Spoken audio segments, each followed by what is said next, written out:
Okay. So the next one's just say to find the extreme values of the function and where they occur.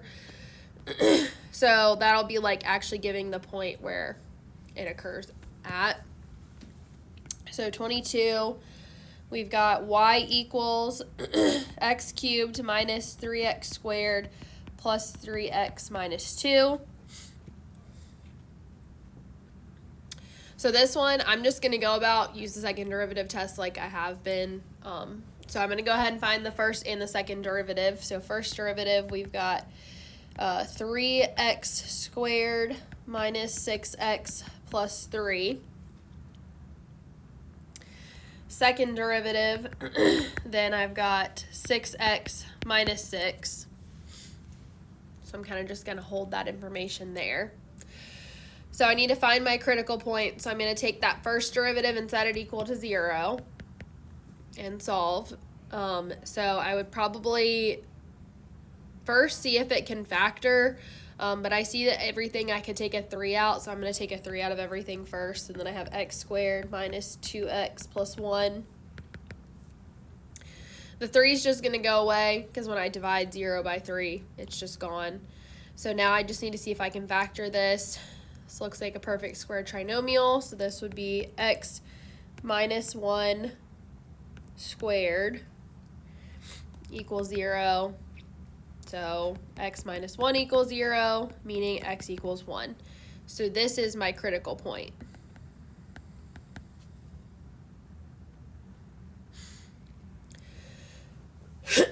So now I check my critical point in the second derivative.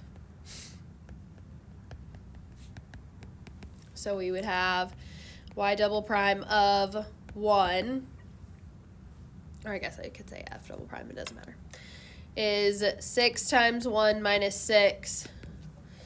Well, that ends up being 0. So far I've done essentially step 1 was finding my derivative, step 2 is finding my critical point, step 3 was trying the second derivative test. Because this is equal to 0, I now need to look at the sign of the first derivative as I go through this point 1. So this would be what our step 4 would normally be. So let me label all my steps here. Just because I think it's easier to see it sometimes if you go back. So now I'm looking at, I'm going to write f, but f prime of, since I'm looking at 1, I'm going to use 0 and 2. So f prime of 0 and f prime of 2. So that means in the first derivative, I'm going to plug in these values and see what happens. So in the first derivative, if I put in 0, I end up getting 3, which all I really care about is the sign, not so much the number. If I plug in 2, that's a weird flash, I get 14 minus 12 plus 3. So that ends up being a positive 5. So that sign, they're both positive. So this, in this particular case, because I don't have endpoints to check, I only have my one critical point. And sometimes you'll have more than one critical point. I think we saw one like that the other day. So since these are both positive, the sign did not change. There is no max or min for this particular one.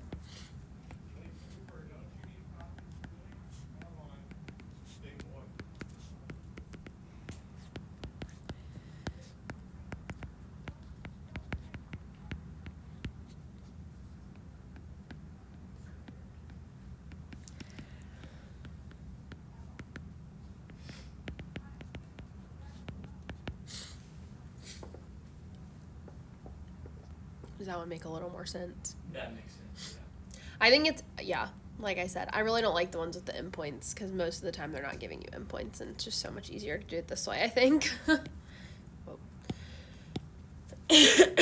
All right, 24. Y equals 1 over x squared minus 1. So same thing, I'm looking for my max and my min. So I'm going to go ahead and find my first derivative and my second derivative and then try to simplify it down as much as possible if I can. So my first derivative, I've got a quotient rule. Now, technically speaking, with this one, if we wanted to, because it's a 1 on top, I could move the x squared minus 1 to the top and do it that way. You're going to get the same thing either way. Doesn't really matter. So the derivative of the top is 0 minus the top times the derivative of the bottom. So then that would be 2x. So on top I have negative 2x over the bottom squared. So x squared minus 1 squared. And then the second derivative of the top would be negative 2 times the bottom, x squared minus 1 squared, minus the top, but that's a negative 2x, so it's going to become plus 2x, times the derivative of the bottom. We've got a chain rule, so I've got 2 and then x squared minus 1 raised to the 1 times the derivative of the inside, which would be 2x. All over the bottom squared, so that's just going to become x squared minus 1 to the 4th. So on top, this piece is going to become, that's going to be 8x squared times x squared minus 1. I'm just going to cross that out there. Now, what I see at this point is I see that I have an x squared minus 1, I have an x squared minus 1 squared, and on the bottom I have x squared minus 1 to the 4th. So I'm going to take one of these out of everything. Essentially, I'm going to factor it out, but I just don't want to write the whole thing. So I'm taking out the x squared minus 1 from the second piece. The first one, it was squared, so if I'm taking one out, I'm getting rid of 1. And then on the bottom, if I took one out, then I'm left with it being cubed. So just so that we can see it. So my second derivative ends up being negative 2 times x squared minus 1. And you could multiply the negative 2 through, purely up to you. For what we're ultimately going to be doing of plugging it in, it's probably just as easy to leave it like this. And then plus 8x squared over x squared minus 1 cubed. So because I know that ultimately I'm going to just be plugging in numbers, like whatever my critical value is, because I haven't found that yet, I don't really need to simplify it anymore, because it's probably not going to help me to, distribute the 2 through or whatever. But if that's something you want to do, you're welcome to do that. So we take our first derivative and set it equal to 0. So we've got negative 2x over x squared minus 1 squared equal to 0. Well, anytime we have the whole function set equal to 0, the only thing that even matters is the top, because when I multiply by the bottom, it all is just going to become 0. So I have negative 2x equals 0, which means then that x equals 0. So that is my critical point.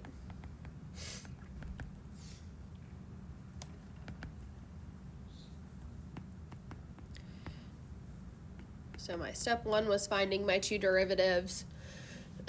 Step 2 is finding my critical point.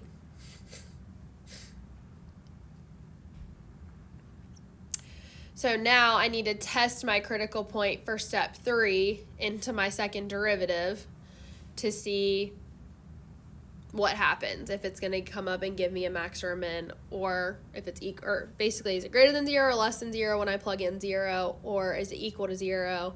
In which case, then obviously I have to go through and do what I did in the last one.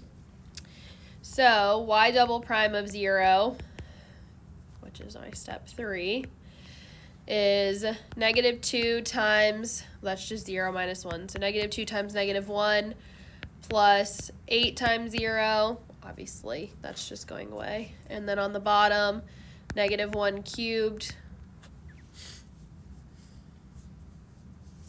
So then I've got positive 2 over a negative 1, which is negative 2. That's less than 0, so that means it's a max.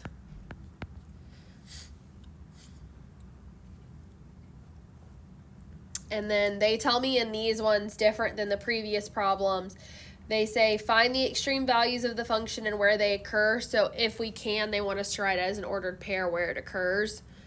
So there is a max at, we take the value, our critical value, and we plug that into the original to find it. So y of 0, so the initial function evaluated at 0 is 1 over 0 minus 1, which is just -1. So that means I have a local max, or you could just say max, at 0, -1.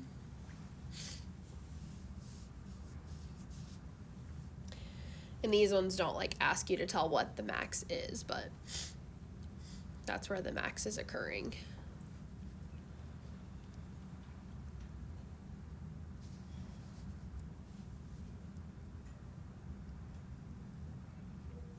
I'm trying to see if I can find one more that we can look at.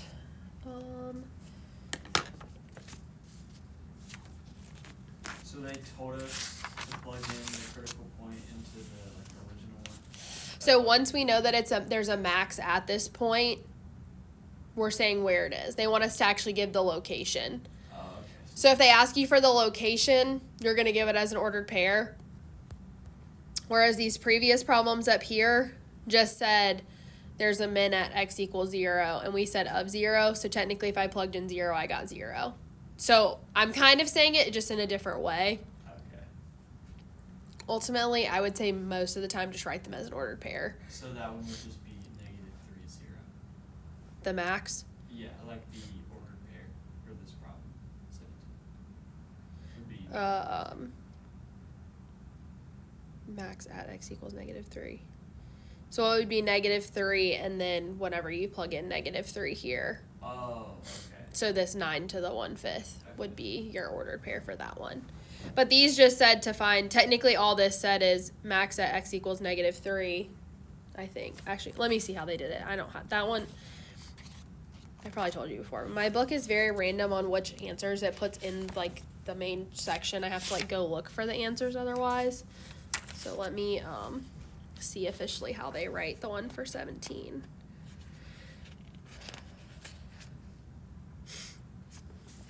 Or wait, was 17? Oh, no. Never mind. That one was up here. They just wrote max at x equals -3, or the max value is essentially 3. They wrote 3, the 2/5. 9 to the 1/5 at x equals -3. And then they wrote there's a min of 0 at x equals 0. So essentially, you're just saying the order pair is 0, 0. There's a min at 0, 0. Or there's a max at -3 and 9 1/5. Like they're dying. I'm trying to see. I was going to try to pick one more. That's the last one I have like worked out. So I was trying to find a good one. Oh, I get it. I see, okay. I was putting the max with the min. Oh. Okay, I see. I get it. Yeah. You take it and you plug it into the original, which is essentially what we had to do because this was an endpoint. That was how we had to find if that was a max or a min. Whereas like normally like with this one, we plugged in once you found 0, then we plug in 0 and we found where it was. Okay, that makes sense. Let's see.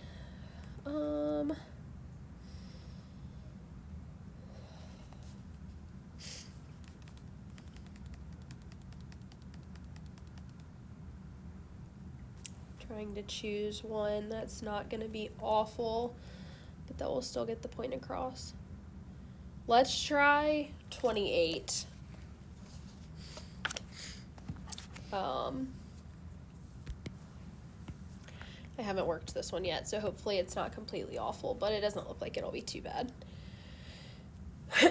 So I've got y equals 3/2 x to the 4th plus 4x cubed minus 9x squared plus 10. So I need to take the derivative of this. So y prime equals, let's see, multiply by 4. 4 and 2 cancel. So 6x cubed plus 12x squared minus 18x. 10 goes away.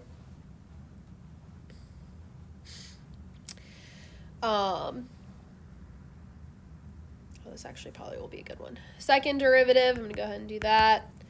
18x squared plus 24x minus 18. All right, so that's my step 1. So step 2 is find my critical values. So I've got, when I write this down here, I'm setting this equal to 0.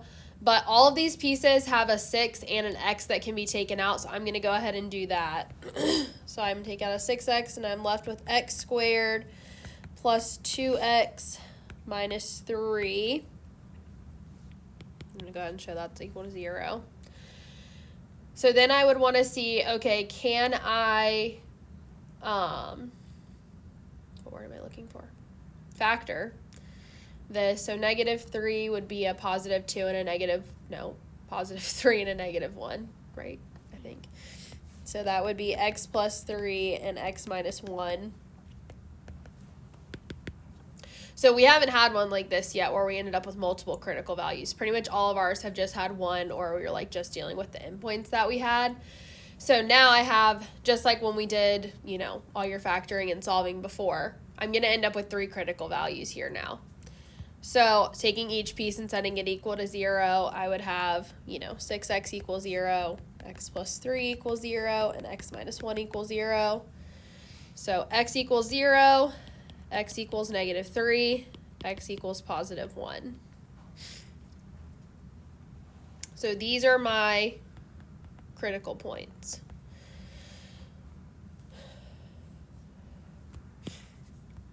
So then now, difference here is in step 3, I'm going to have to plug each of these into this equation here and solve. So I would probably, I'm going to change this to f double prime just so that I can write it as a function. So I'm going to, well, I'll just go in order. F double prime of 0. So if I plug in 0, I end up with 0 plus 0 minus 18, so that gives me a negative 18. So I'm going to go ahead and mark that's less than 0, so what does that mean?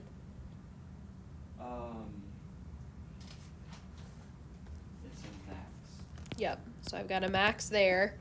We'll go back and write them as their points in a minute, but we'll just keep going with the things for right now to figure out what they all are. F double prime of negative 3.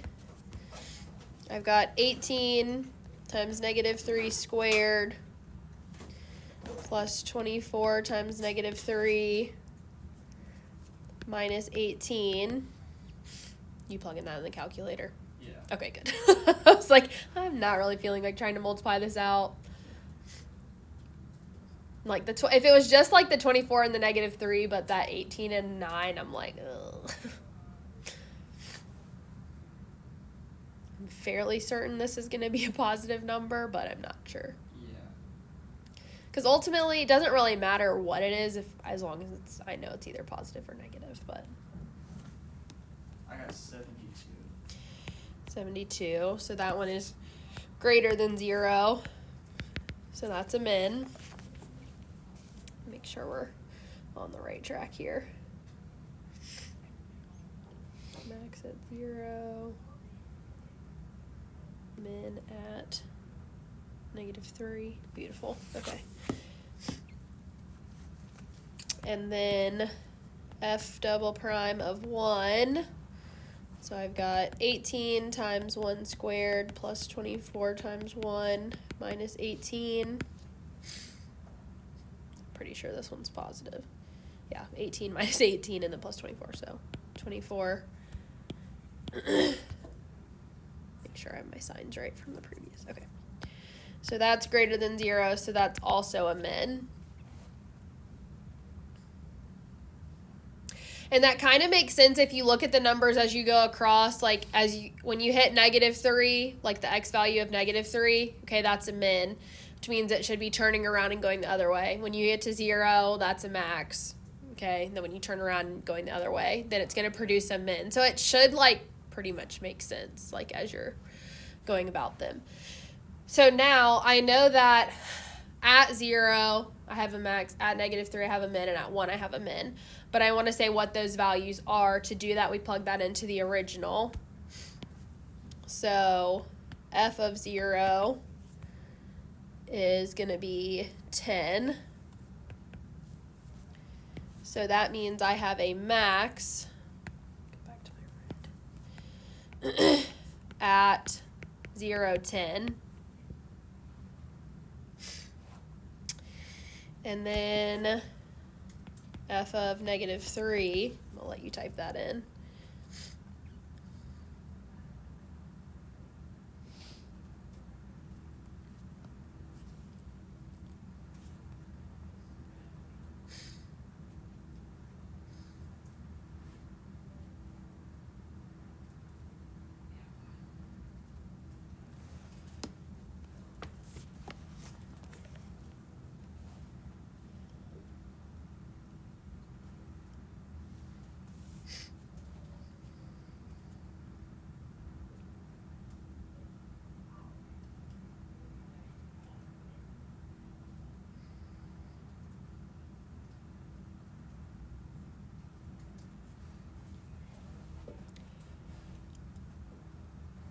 I got -57.5.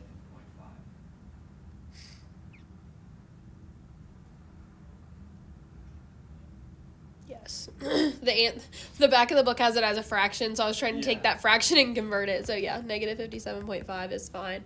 They leave it as -115/2, but either way is fine.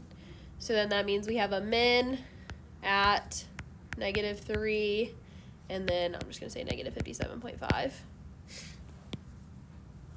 And then f of 1, plugging in 1 to everything, essentially. We just have 3 halves plus, let's see, was that 5? Nope, -5. 5 and 3 halves. What was that? 6.5. So then that gives us 6.5.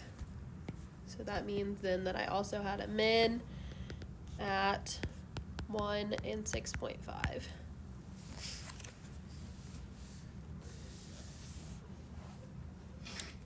So, does it make a little more sense with that one now? Yeah, I understand these. Okay. So I'm going to go ahead and give you problems. We don't have a ton of time today. If you want to start them, you can, but we'll probably have time tomorrow, and then I need to look at how long the notes for 5.2 were. But anyways, probably starting the next section on Thursday. Okay. Today's Tuesday, right? So we've got 1 through 11 odd. So those ones are kind of just like the looking at the values and then just writing them down for the most part, except for 11. And then 15, you already did 17, so I'm taking that one off. And then 21 and 23. Yeah. Those ones should be good. If you want like extra practice, 19 also looks like a pretty good one. You said 19? Yeah. I'll just add it on here, but. So 19, 21, and 23. I would definitely make sure you like try 23 because that one's going to be a little bit harder, but 19 and 21 are both like more like the one we just did. They may not have as many critical values, but essentially just remember like to check all your critical values when you're doing those ones. So.